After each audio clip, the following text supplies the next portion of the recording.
السلام عليكم، مرحبا بكم في قناتي. نتمنى ان شاء الله هذا الفيديو يلقاكم في صحة جيدة ويلقاكم مهنيين يا رب. اليوم ان شاء الله راح نوجد معاكم طرونش باتيسري بزاف سهلة هذه الوصفة، وبمقادير موجودة في كل بيت. فرحي بها ولادك في هذه العطلة وفرحي بها ضيافك. كم تقدري ديريها مشروع مربح في الدار، يعني كمشروع بزاف شابة هذه الفكرة. اول حاجة نسحقها في هذه الوصفة هي البيض. البيض تاعي يكون بدرجة حرارة الغرفة. هنا البيض، لا كان عندك بيض صغير استعملي 3، لا كان عندك البيض كبير استعملي 2 يكفو.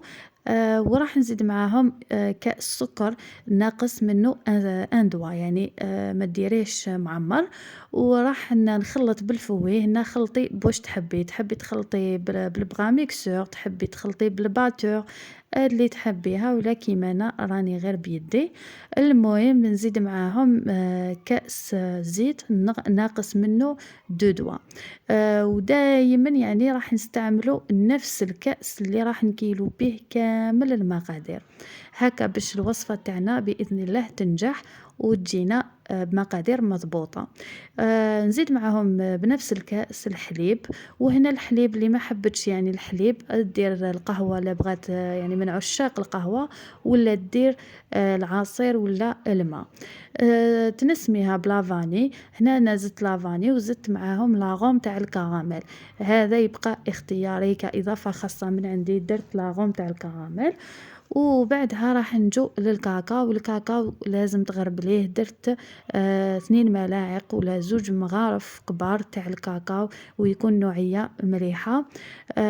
و2 مغارف، وزدت معاهم ملعقة صغيرة. حسيت انه الخليط مازال ما ولاش اللون تاعو بني، ايا زدت معاهم ملعقة صغيرة. ودايما لازم تغربليهم.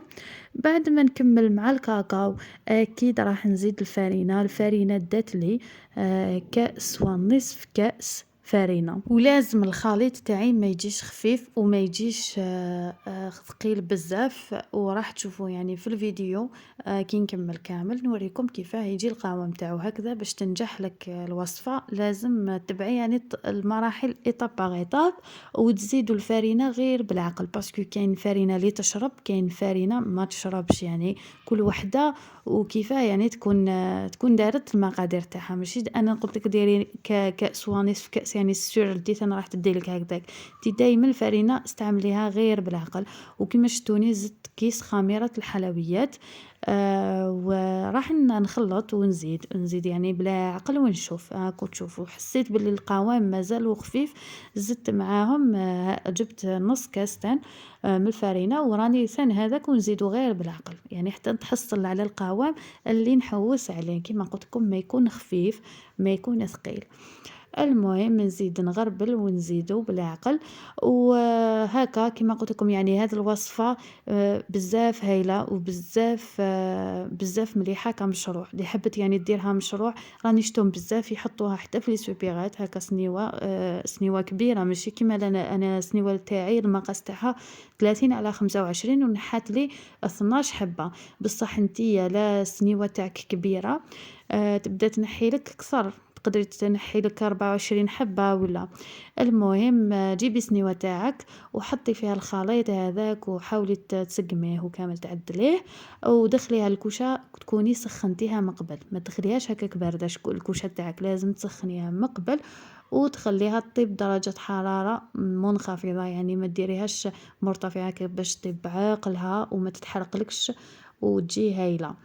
المهم بعد ما تخرجيها ما ديري لهاش ديراكتومون هذاك الشربات ولا العصير ولا الحليب خليها شويه هكا شويه هكا كما يقولوا ماشي تبرد المهم ما شغل تخوفيهاش ديريكت تخلعيها تشوكيها ديراكتومون بهذاك اللي راح تزيديه. يعني تشربيها لا بغيتي تجيها يعني هكا تجيك تذوب في الفم تجي معسلة. الله الله شربيها. انا شربتها بالشربات. درت لهم لوغو تاع الكراميل يعني السكر والماء وغليتهم زدت لهم لاغوم تاع الكراميل. شربتها بكأس، يعني هنا كأس تاع الشربات. وراح تلاحظوا بلي راهي منخفضه في جهه هذه. كان فتحت الكوشه وكون باغازار مسيتها تما شغل لازم أي حاجة طيبيها ما لازمش تفتحي عليها كي تكون طيب ولا تمسيهم.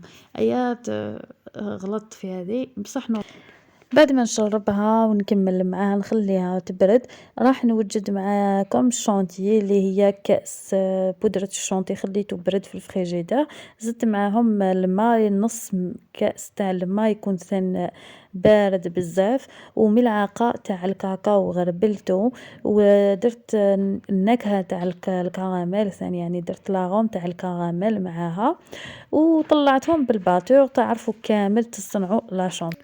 هنا بالعاني راني نحيلو كيما راكم تشوفوا، يعني الوجه تاعها راني نحي كامل بالموس ونحاول اني نعدل كامل، وندير يعني ما نغلطش وندير جهه واحده، تما لا فاصاد هذيك نديرها كامل جهه واحده.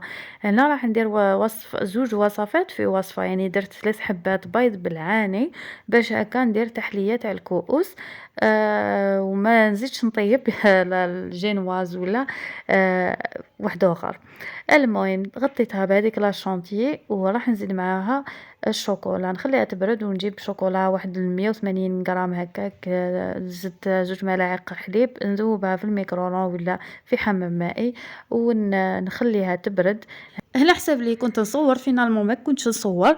المهم مع الشوكولا زدت معاها الكاوكاو يكون مرحي خشين هكا باش ندير زعما تزيين تاع الفيريرو، والتزيين يبقى اختياري، ديري واش تحبي وواش عندك، وبرك لازم الشوكولا تاعك تكون بارده ما تكونش سخونه تخسر لك الشونتيي. ليسونسيال حنايا كي نكملوا ندخلوها للفريجيدير، وباش تنجح يعني كي تقسميها ويجيك المرص شباب الله الله خليها نص نهار ولا نهار كامل، يعني درتيها في الليل خليها غدوه من ذاك وقسميها. انا درتها للدار وما يعني باش نقسمها لكم بالخف على جال الاضاءه ثان، قسمتها تمتم يعني ما خليتهاش بزاف يا ربي 10 دقائق وقسمتها لكم. ودائما كما قلت لكم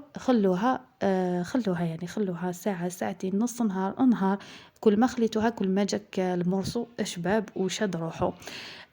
وكما شفتوا راني نقسمها معكم وتشوفوا كيف شتو، يعني تجي صعيبه كي تقسميها كي تكون هكاك جديده، تجي ماشي شاده روحها و يعني تخسري لها الشكل تاعها. المهم انا درتها كما قلت لكم للدار، بصح انتي كمشروع يعني حاولي تخليها تشد روحها.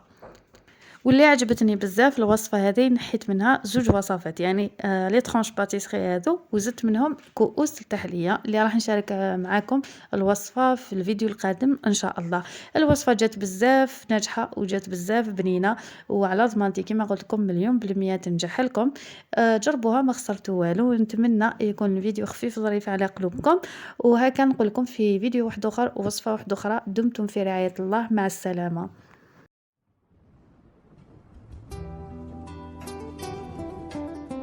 فجأة أو مع ستريس العلاقات المتعبة بتصير تحس إنك استهلكت حالك تماماً، تحس إنك حكيت كتير، بررت كتير، شرحت كتير، سللت كتير، نازلت كتير.